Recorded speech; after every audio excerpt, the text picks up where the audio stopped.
So, with all of the stuff happening right now, I wanted to make a video with the census that the Dagestanis do have some threats looming about them. Now, obviously, I still think their aura is very strong.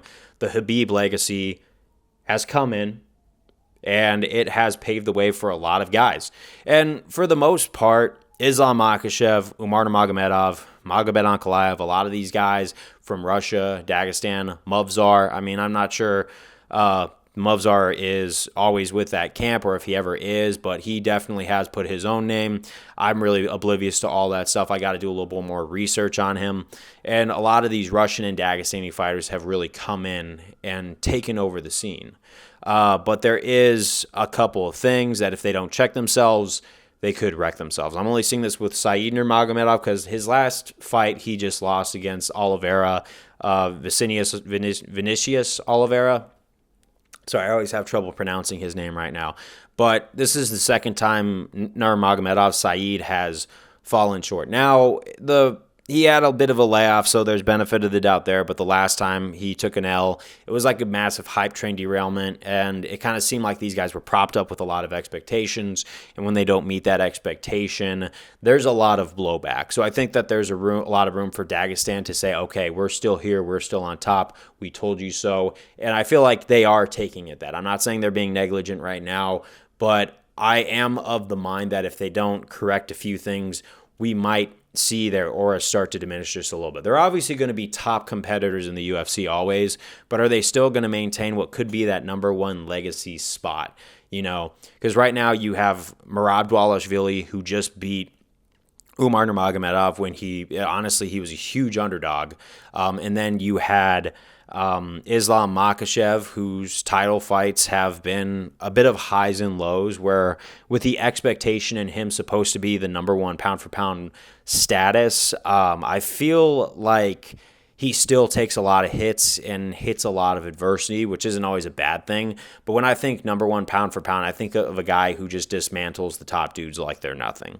So for Islam Makhachev, yeah, he upheld that with the first Oliveira fight, beat Oliveira in his prime, took the belt. Volkanovski made him look human the first fight. The second fight, first round knockout, but it was on a week's notice, so there's a lot of benefit of the doubt there. What would have happened if Volkanovski took a full camp, you know?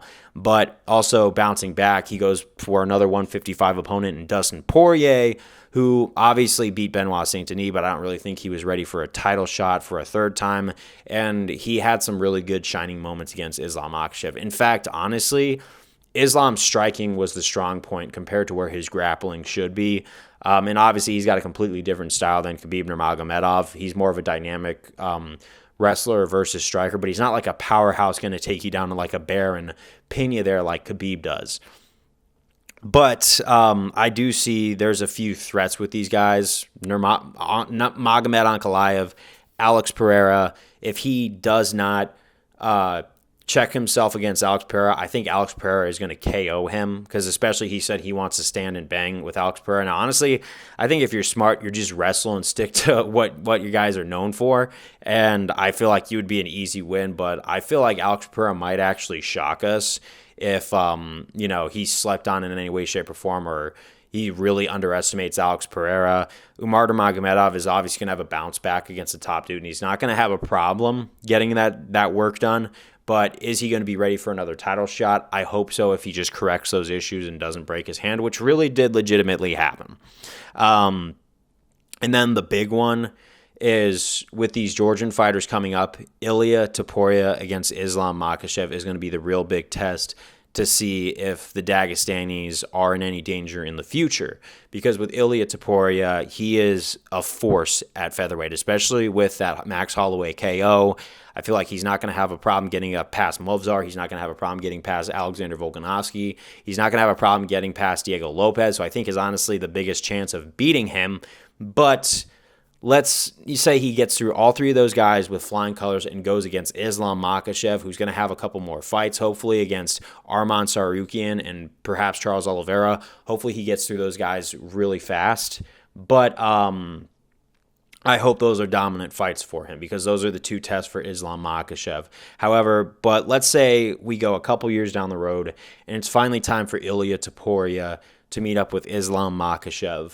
I think that's where Islam Makhachev and his style are going to be in danger, because we have seen a lot of different parts in Islam's career where he does look hittable. He does look like, he can take a hit, because he did have the least amount of hits taken until he got with Alexander Volkanovski. Now, if you look at his first KO loss in the UFC, which did help him, he's very well capable of correcting his mistakes. So as long as he stays on top, maybe what I'm worried about is just a nothing thing. But I feel like if the Dagestanis get too comfortable, like I currently kind of see them are, because I think Umar came in a little cocky against Merab Dvalishvili. He was kind of being passive-aggressive, in my honest opinion.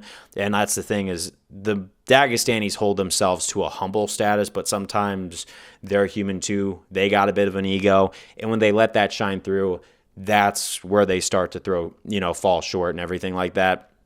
But if that's not curved and they don't stay on top of it, Dagestan is going to go from number 1 to number 2, because honestly, a nightmare scenario for them would be if Islam Makhachev faces down with Ilia Topuria, and Ilia Topuria has a good enough grappling to negate Islam's wrestling game, but then he knocks out Islam Makhachev, and then you have the Georgians overtaking the Russians. That's honestly my thing. Now, honestly, is this going to happen for sure? I really don't know. This is just a thought that has been occurring to me whenever I see a Dagestani fighter falling short, because they do have the highest of high expectations. It's all theoretical. We'll see.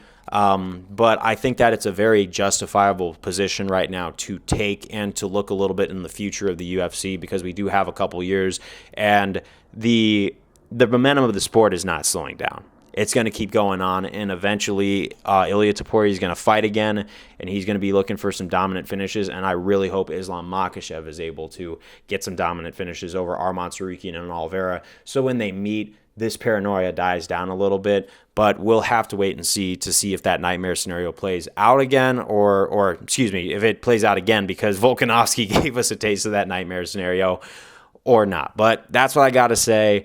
I really do think Dagestan has a couple things to worry about and things to check up on, so they can maintain this spot of this crew that is dominating the MMA world. But I feel like if it doesn't happen, then I think their number 1 spot is going to be at risk, and they'll probably be bumped down to number 2, number 3 at worst. But that's what I got to say. Thank you for sticking around. What are your thoughts? Do you think that the Dagestanis have some looming threats coming over their shoulders?